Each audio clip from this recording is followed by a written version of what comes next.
My name is Andres Salgado. I'm 38 years old, and I've been making a living as an industrial electrician for almost 2 decades. I'm not just any technician. I have my certifications, I handle complex installations, and I usually work with companies that don't want botched jobs.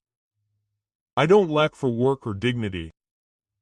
I have steady hands, a strong back, and a cool head. I'm not an office person, but I know more blueprints than an architect, and I've prevented more fires than I can count. When I was 26, I met Laura, who was 22 at the time and had just started as an intern at a pharmaceutical distribution company.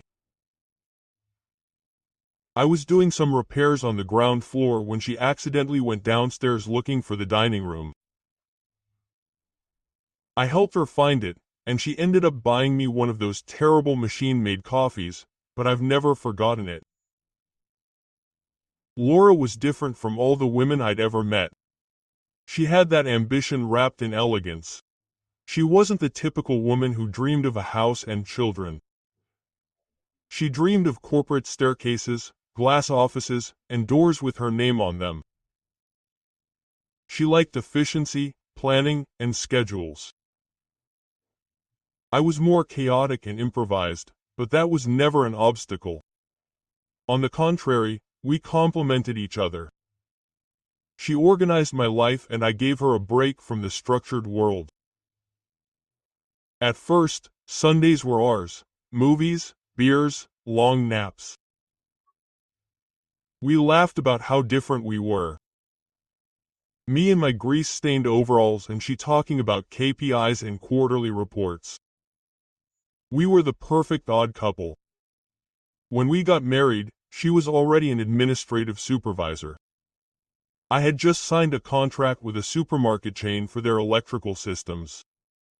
Things were going well for us. We weren't rich, but we had everything. We agreed not to have children anytime soon. We wanted stability. I understood her aspirations. She said she admired my passion as a tradesman, and although those around her looked at me with disdain, especially her mother and some friends, Laura always defended me. So that's what I thought. Over time, that defense turned to indifference.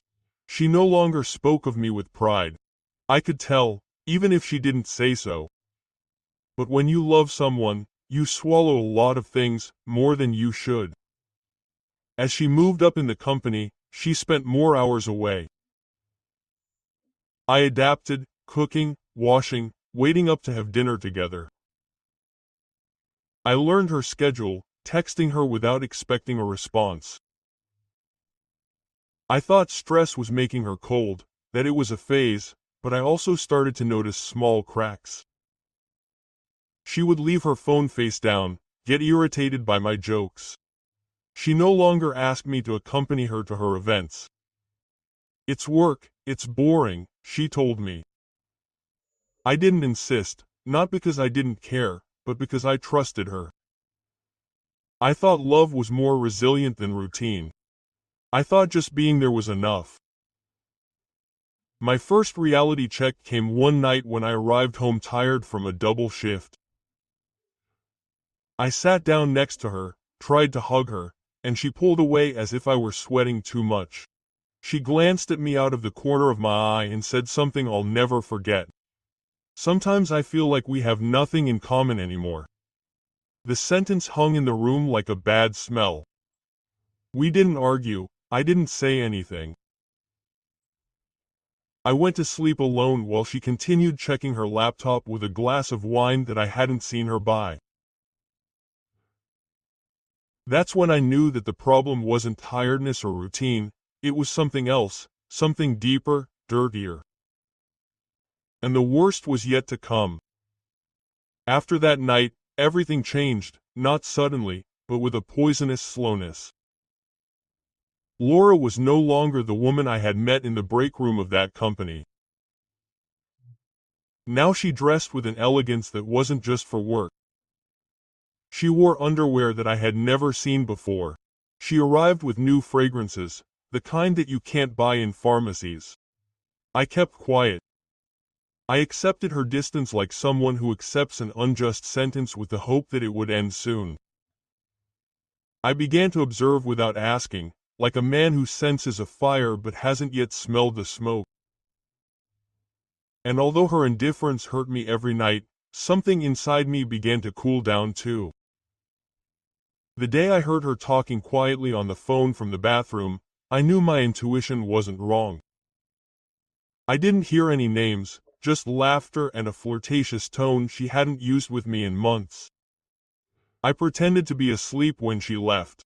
She got into bed without touching me. I didn't sleep that night either. I woke up at 4 a.m. under the pretext of reviewing some plans. I also went through her bag. In it I found a hotel receipt. Date: previous Tuesday, supposedly a manager's meeting. Location: a boutique hotel downtown. It wasn't for corporate accommodations, it was for discreet meetings. I kept the receipt, hid it in my toolbox as if it were another piece of a circuit I was still trying to figure out. A few days later I asked her to go out to dinner.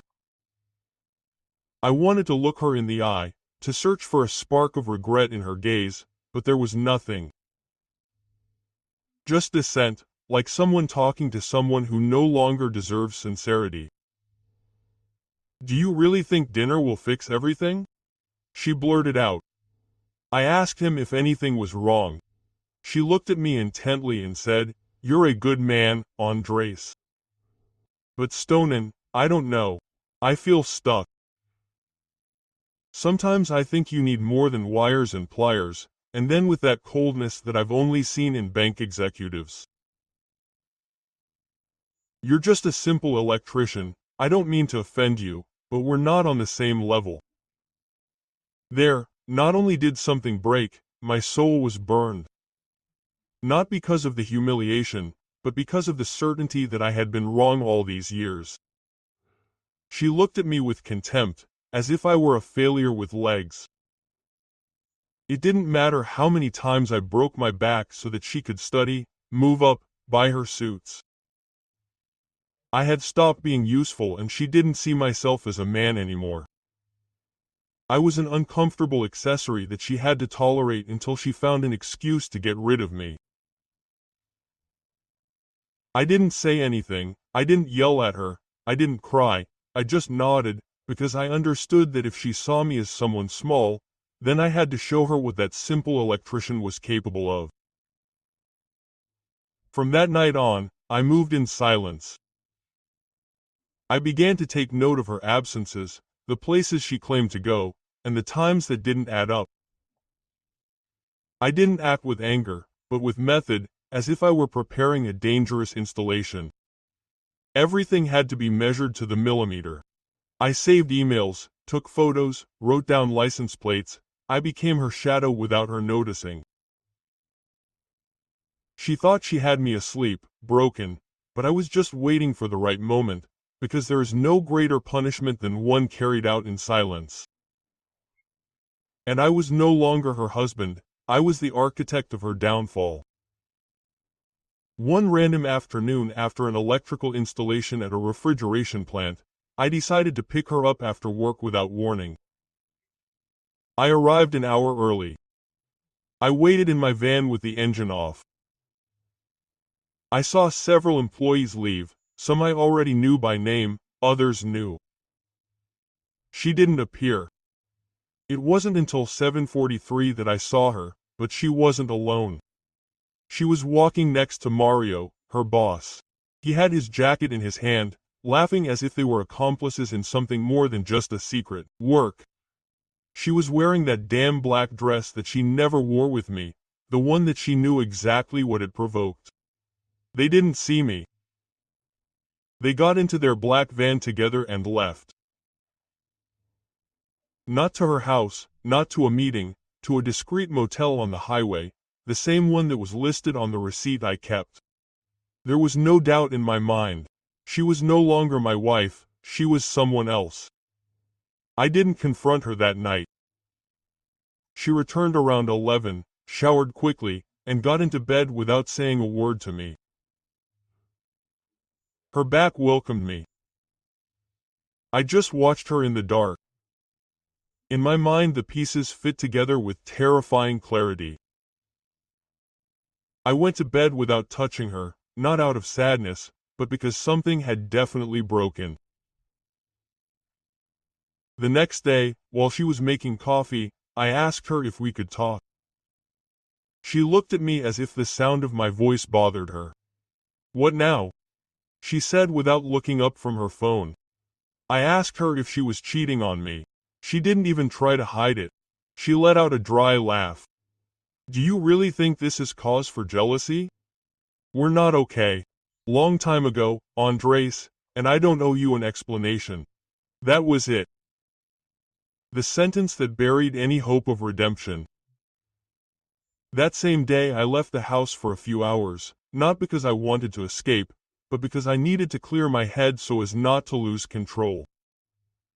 I drove aimlessly through neighborhoods I didn't even know, thinking, I didn't cry, I didn't scream. I imagined her body underneath that idiot, her boss. And yes, my throat burned, but not from rage, from lucidity. I knew I wasn't going to leave her. No, what I wanted right away was not to let her go. I wanted to destroy her from the inside, for her not to see anything coming, for her to believe she was safe, confident, certain that I was defeated. I wanted her to think that I had no guts, that I was as simple as she always told me. Only then would my blow be lethal. I returned home with a bottle of wine. I cooked pasta. I told her that I wanted to fix things, that I understood her frustration. She swallowed the lie as if it were water. She toasted with me, thanked me for the change in attitude. She gave me a kiss like the ones I used to have before. I told her that I was thinking of opening my own company, that I wanted to reinvent myself.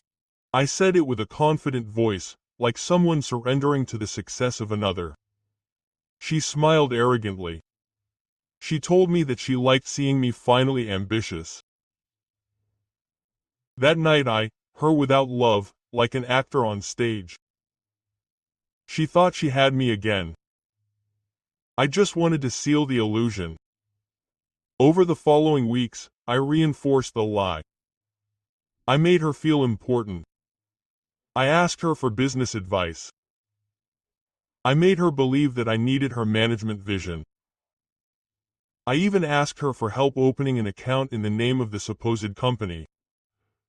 She gave me contacts, numbers, data that I would later use against her. At the same time, I continued to record every outing, every message, every video they sent each other. She thought her play was perfect. I was the only spectator, but I was also the director of the play. And in the last scene, no one would be left standing. With everything in motion, the next thing was to isolate her without her noticing. I approached her circle, Clara, her best friend, who had always been neutral with me. I organized a dinner with just her as a thank you for helping Laura when she was sick last year. I told her about my supposed project, about how Laura was helping me with her contacts. At one point I let slip a rehearsed phrase. I hope it's not affecting her at work. It bothers me that her boss is so aware of her. Clara opened her eyes. Mario, that guy is a stalker. I've heard things, but Laura always denies it. Bingo. I sowed the seeds of doubt without seeming hurt. Days later, Clara wrote to me on her own. She wanted to talk. We went for coffee. She confessed to me that something wasn't right, that Laura was talking badly about me behind my back, that at a meeting with friends she said that I was an emotional burden, that I was only good for fixing cables. There I let her loose part of the truth, that I had followed her, that I knew about the motel, that I had proof. Clara fell silent. And what do you plan to do? Quote, and he asked me. I smiled at him. All in good time. I need no one to suspect, not even you. Quote. And she did. Because if there's one thing a traitor can't anticipate, it's an enemy who doesn't react.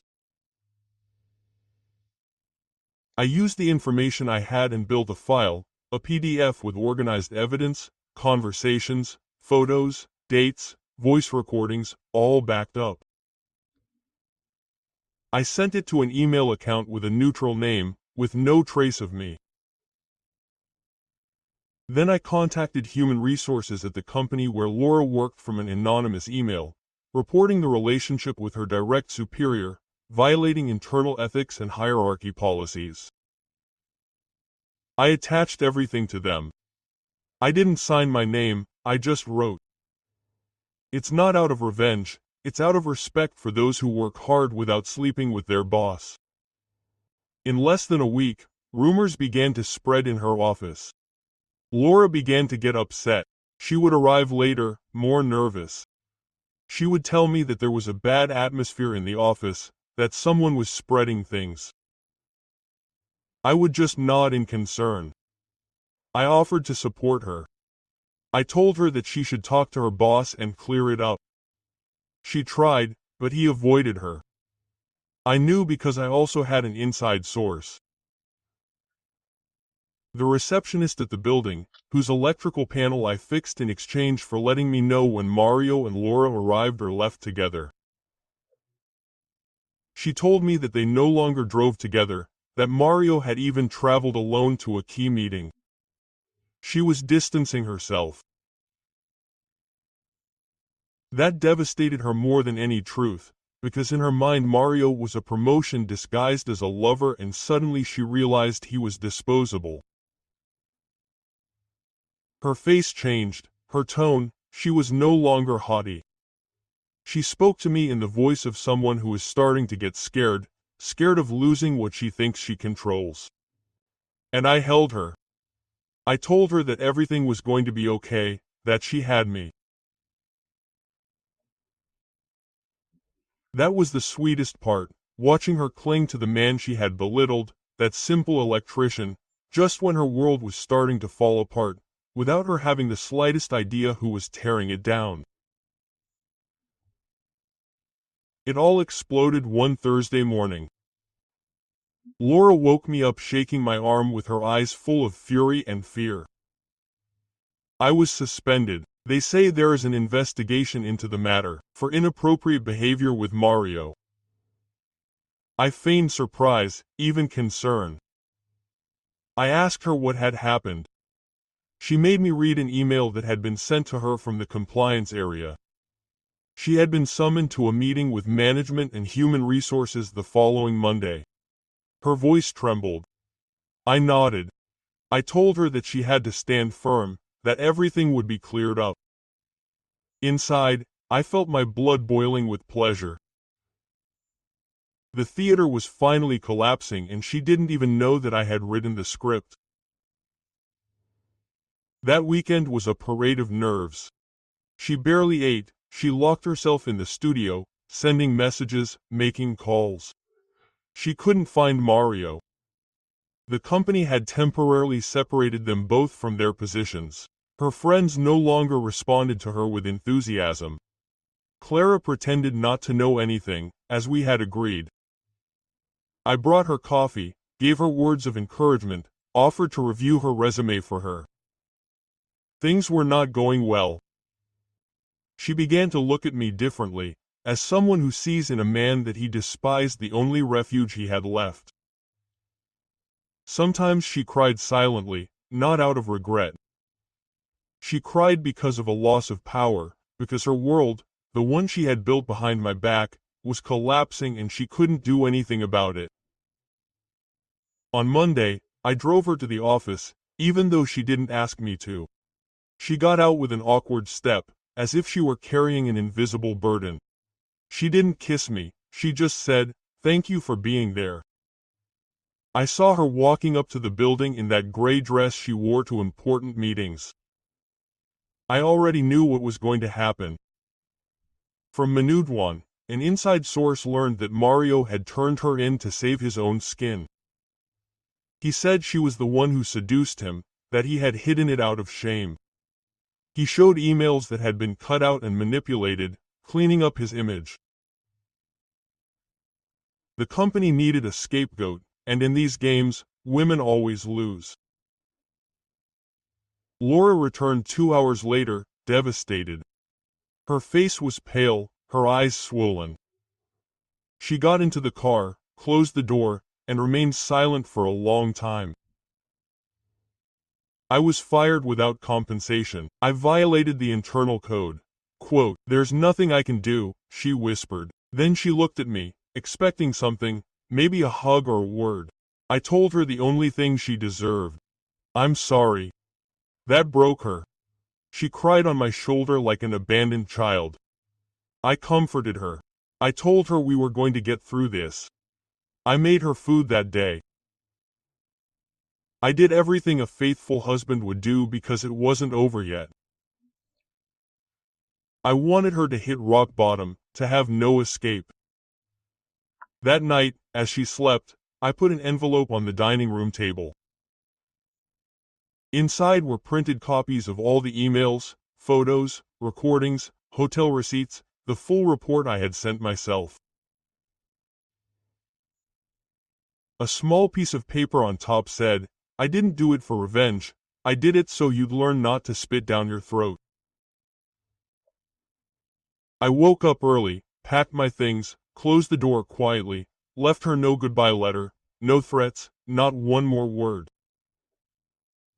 I left with my head held high.